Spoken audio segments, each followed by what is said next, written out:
The first sound Zane Chukwu heard that morning was humming. Not the buzz of his phone. Not the city waking beyond the floor-to-ceiling windows. Not the quiet footsteps of Sunday moving through the house. Humming. Soft. Warm. Familiar. For a moment he forgot where he was. He simply lay still beneath the sheets, eyes closed, listening. It drifted from downstairs. A tune with no words. The same tune that had slowly stitched together every broken corner inside him. His mother's tune. Only now it belonged to someone else too. A smile, small enough that no board member would ever believe it possible, appeared on his face. The Ice King smiled before sunrise. If Femi had seen it, he would have demanded photographic evidence. Zane opened his eyes. The room beside him was empty. One pillow still carried the faint imprint of Alara's head. He looked toward the doorway. Her slippers were gone. Of course. She had escaped to the kitchen. He glanced at the clock. 6:12 a.m. Normal people slept. Alara apparently negotiated with dawn itself. He dressed quickly, pulling on a gray t-shirt and black lounge trousers before walking downstairs. The smell reached him halfway. Tomatoes. Pepper. Fresh bread. Coffee. Something frying. The house smelled alive. It no longer echoed. It breathed. As he stepped into the kitchen, he stopped without speaking. Alara stood barefoot by the stove, oversized shirt hanging loosely over leggings. Her curls were tied into a messy scarf. She was dancing. Not properly. Just tiny movements of her shoulders while stirring a pot. Sunday leaned against the counter pretending to polish silverware while secretly laughing. "You encouraged this," Zane said. Sunday looked guilty for exactly 1 second. "Good morning, sir." "You formed an alliance." "We have formed breakfast." Alara turned dramatically. "Ah." She pointed the wooden spoon at him. "The museum has opened. You are impossible." "So people keep saying." She walked over carrying a mug. "I made coffee." "I already have coffee." "You order coffee." "I own an espresso machine." "You own 12. She placed the mug into his hands. "I made this one." He looked into it. Black. Exactly how he drank it. She remembered. He hadn't told her twice. He took one sip. "Perfect." She folded her arms proudly. "I accept compliments. It is adequate." Sunday burst into laughter. Alara gasped theatrically. "Adequate. Appropriate. You are impossible." "So I've heard." She snatched a slice of bread from the pan before he could answer. He caught her wrist gently. "You burned yourself yesterday." "I learned." "You still touch the pan." "I forgot." He took the bread from her fingers and placed it on a plate instead. Sunday quietly disappeared. Experienced staff knew when conversations became private. The kitchen suddenly felt smaller. Neither spoke. Zane was still holding her wrist. Neither seemed interested in moving. "You hum," he whispered. "I know. You didn't stop. I noticed you're still in a room." He smiled again. This one reached his eyes. Then, his phone vibrated. Once. Twice. Again. Then again. The screen filled with notifications. Femi. Femi. NECA. Board members. Investors. Unknown numbers. 27 messages. 32. 40. His smile disappeared. Alara frowned. What happened? He opened the first message. Only one sentence. "Don't open the news alone." His stomach tightened. He tapped the attached link. A television anchor filled the screen. "Breaking this morning. Questions are being raised regarding the marriage of billionaire tech entrepreneur Zane Chukwu and event planner Alara Adebayo. Anonymous documents suggest the marriage may have been a contractual arrangement designed to influence major investment negotiations." The world stopped. The report continued. Photographs appeared. Their wedding. Their signatures. Blurry images of legal papers. One page. Then another. One sentence circled in red. 6-month agreement. Alara's coffee cup slipped from her hand. It shattered across the marble floor. Neither noticed. The reporter continued. Sources close to the couple allege that financial motives, not romance, formed the basis of the highly publicized union. If verified, questions may arise concerning business representations made during negotiations with several investment groups. Another headline appeared. Love or fraud. Another. The billion-dollar marriage lie. Another. Inside the contract wedding. Silence. Heavy. Impossible. Finally, Alara whispered. No. She grabbed the phone. Scrolled. Another channel. Same story. Another website. Same headline. Social media. Millions of views. Thousands of comments every minute. She felt sick. This can't. Her voice disappeared. Femi called. Immediately. Zayn answered. What? Femi didn't bother saying hello. Don't come to the office. Too late. Every reporter in Lagos is outside NovaPay. I'll handle it. No, you won't. The stock isn't public, but investors are already calling. Dinladi's office wants answers. Zayn closed his eyes. What exactly leaked? The contract. His heartbeat slowed. Dangerously. All of it. No. How much? The title page. The duration. And enough clauses to convince everyone it was real. It was real. I know. Silence. Femi continued more quietly. Someone had access. Only 4 people. I know. The lawyer. Yes. You. Obviously. Me. Obviously. And Alara. Neither spoke. Femi finally said, I'm coming over. The call ended. Alara stood frozen. I ruined everything. No. I did. No. My signature is on those papers. So is mine. They're attacking NovaPay because of me. They're attacking us. She looked away. His voice softened. Look at me. She couldn't. I said look at me. Slowly she did. This is not your fault. The marriage was fake. It was. We lied. We did. She laughed bitterly. So maybe we deserve this. He shook his head. No. Why not? Because the lie stopped being a lie. She blinked. What? I married you for business. Yes. I stayed because I loved you. The words hung between them. Simple. Steady. True. I won't let anyone erase the second part. Tears filled her eyes. Before she could answer, the doorbell rang. Once. Then continuously. Reporters. Sunday hurried inside. Sir. I know. They're climbing the front gate. What? There are cameras everywhere.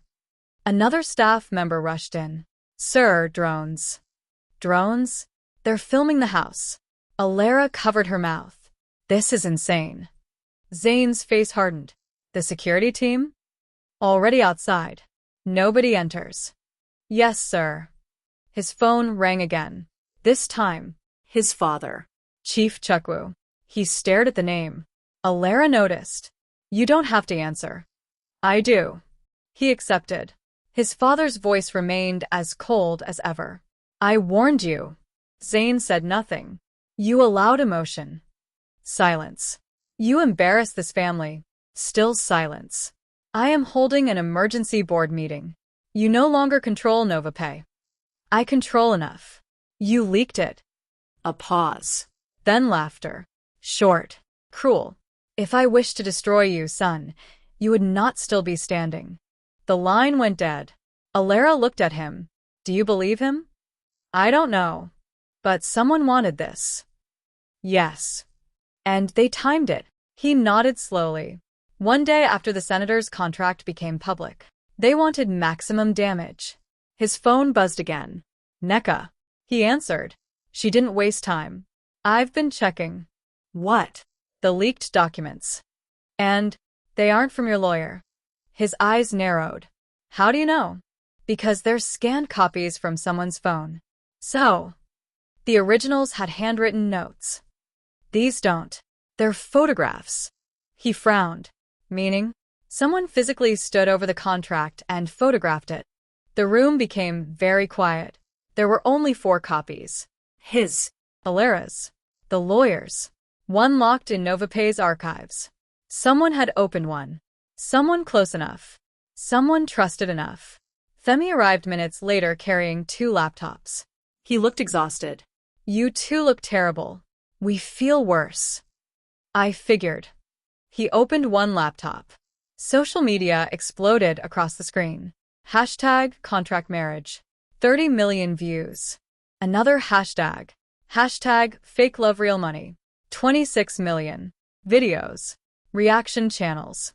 Old wedding footage. Body language analysis. Conspiracy theories. Someone had slowed down the exact moment Alara signed the contract. Someone had circled Zayn's expression. Someone claimed he never looked at her with love. Alara looked away. Femi noticed. Don't read comments. Too late. He closed the laptop. Then stop. Another notification. An email. No sender. No name. Only one attachment.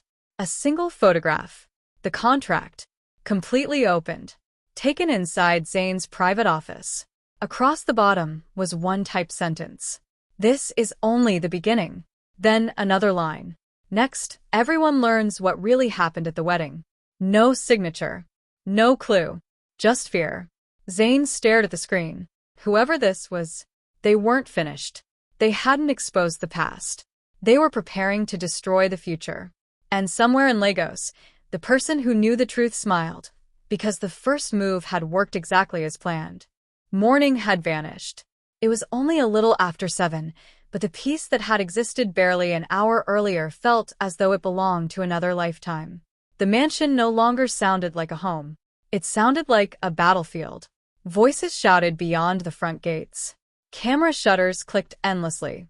Helicopters circled somewhere above the neighborhood. Every few seconds another phone vibrated. Every notification carried fresh damage. Sunday pulled the curtains shut across the living room. They're standing on vehicles now, he said quietly. Femi looked toward the window. They'll stay all day. They'll stay all week, Nneka corrected. No one argued. Because she was right. Alara sat silently on the sofa. She hadn't spoken in almost 15 minutes. Her phone rested beside her, face down. She had stopped reading after seeing strangers call her a gold digger, a fraud, a professional actress.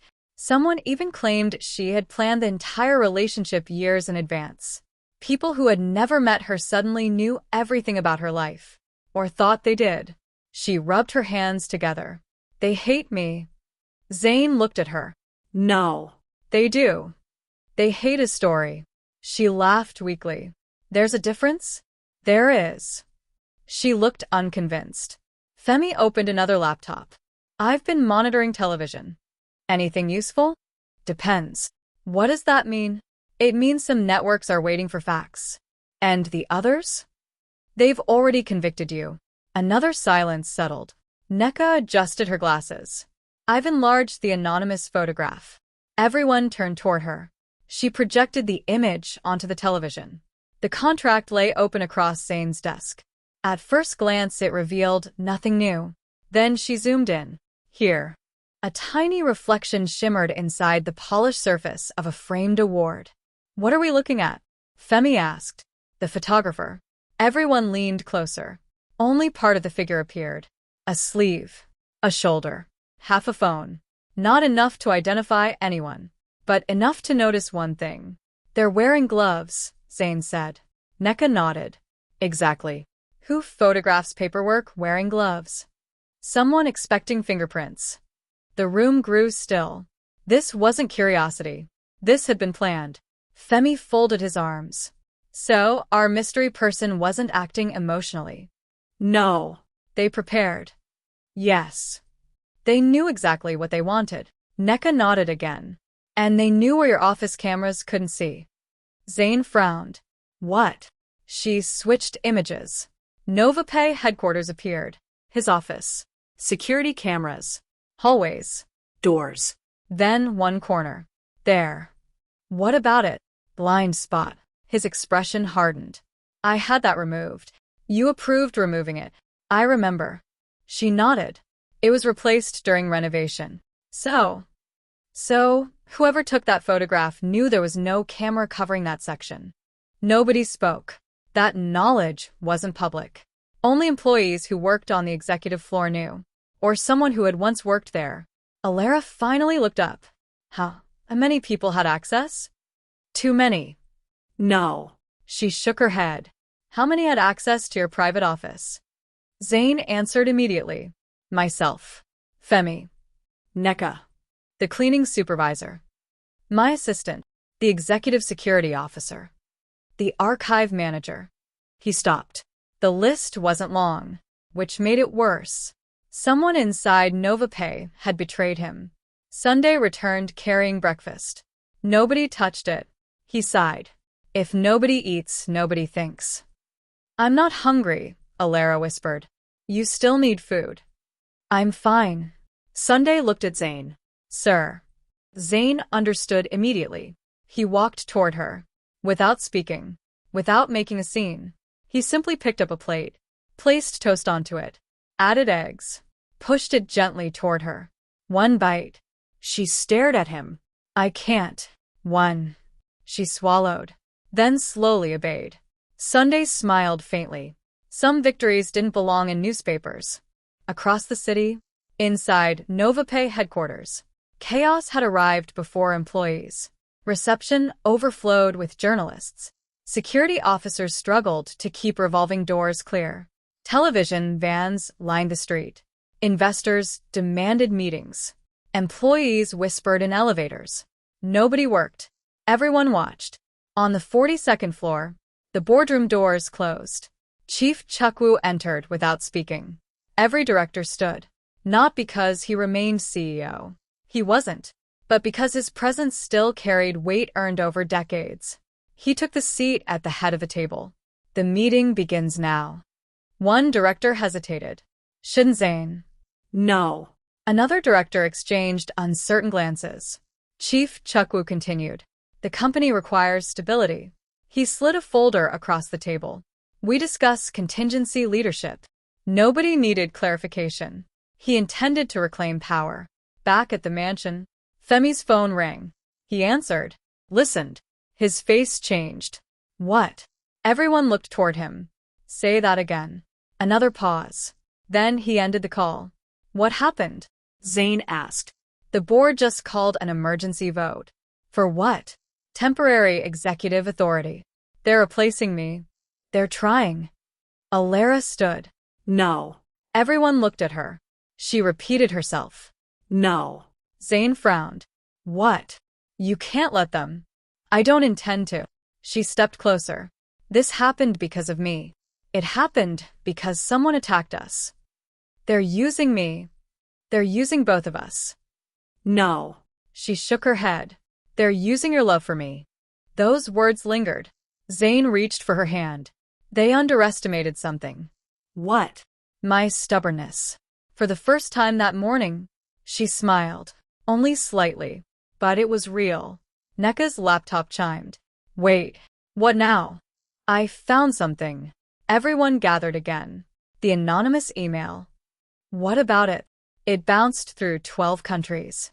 Femi sighed. So impossible. No. She zoomed farther. People hide locations. Obviously. They don't always hide time. What do you mean? The metadata. She enlarged another screen. The attachment was sent at exactly 5:43 this morning. So, the photograph wasn't. Another click. This image was taken 3 days ago. 3 days. Everyone froze. 3 days. Before the leak. Before the headlines. Before the investment announcement. Before anyone suspected disaster. Someone had been preparing. Waiting. Planning. Zane slowly sat down. They knew when to release it. Femi nodded. They waited for maximum impact. They wanted the senator's contract announced first. So investors would panic. So headlines would multiply. So every accusation sounded believable. Neka leaned back. This wasn't revenge. It was strategy. The room became frighteningly quiet. Because strategy meant patience. Patience meant intelligence. Intelligence meant this enemy probably hadn't finished. As if the universe wished to prove the point, another email arrived. Everyone stared. No sender. Again. No subject. Again. Only one attachment. Femi opened it carefully. Not another photograph. A video. Exactly 12 seconds long. He pressed play. Security footage. Black and white. No sound. The date. Their wedding day. The camera overlooked one hallway inside the hotel.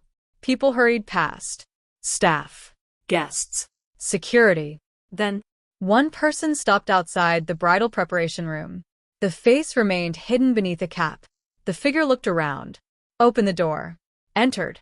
34 seconds later. They walked back out. Still carrying nothing. Still impossible to identify. The clip ended. A message appeared. You never asked who entered her room before the ceremony. Silence. Complete silence. Alara felt cold. I never. She looked at Zayn. I never saw anyone. Femi replayed it. Again. Again. Again. Nothing. No face. No clue. Only another question. Sunday whispered. They're playing with you. no. Zayn stared at the frozen screen. They're leading us somewhere. His phone rang again. Unknown number. Everyone watched. He answered. This is Zayn. No voice replied. Only breathing. Slow. Patient. Then, click. The call ended. Another message arrived immediately afterward. Stop looking for the leak. Look for the bride. Alara's heart skipped. What does that even mean? Nobody answered. Because nobody knew. Outside, reporters continued shouting questions through the gates. Inside, a different kind of silence settled over the house. The silence that appears only when people realize the rules have changed. This wasn't simply a scandal anymore. Someone wasn't trying to embarrass them. Someone was constructing a story, one carefully timed chapter after another. Every leak, every photograph, every message, every clue, designed not merely to expose the past, but to manipulate the future. Zayn walked toward the enormous living room window. Sunday had closed the curtains, but he pulled one aside. Flashes exploded instantly. They knew he was there. Cameras pointed upward. Microphones lifted. Reporters shouted his name despite the thick glass. He watched them for several seconds, then closed the curtain again. They expect us to hide. Femi nodded. Most people would. I'm not most people. No. You definitely aren't. Zayn turned back toward everyone. They chose today because they believe we're afraid. Nobody interrupted. They think they'll force apologies. They think investors will abandon us. They think the board will replace me. His eyes settled on Alara. And they think pressure will make us turn against each other. She held his gaze. It won't. No. He smiled. It won't. Femi folded his laptop shut. So, what's the plan? Zayn answered without hesitation. We stop reacting. Neka tilted her head. And start hunting. The word landed heavily. Every camera. Every visitor. Every security log. Every employee. Every copy. We rebuild the last 30 days. Femi slowly grinned. That's more like the man I know. Zayn looked toward the scattered newspapers lying unopened near the entrance. They made the first move. He picked one up. The headline screamed across the front page. The billion-dollar marriage lie. He folded the paper once, then placed it neatly back on the table. They won't enjoy the second. Far away, hidden somewhere in Lagos, a laptop screen glowed inside a dark room. The anonymous news reports played simultaneously across 6 monitors. Hashtags continued climbing. Markets panicked. Television anchors speculated. One gloved hand reached for a cup of untouched coffee. Another notification appeared. Phase 1 complete. The unseen figure smiled, then typed only 4 words. Prepare the wedding file. And somewhere inside that file was a secret capable of destroying far more than a marriage. It could bring down an empire.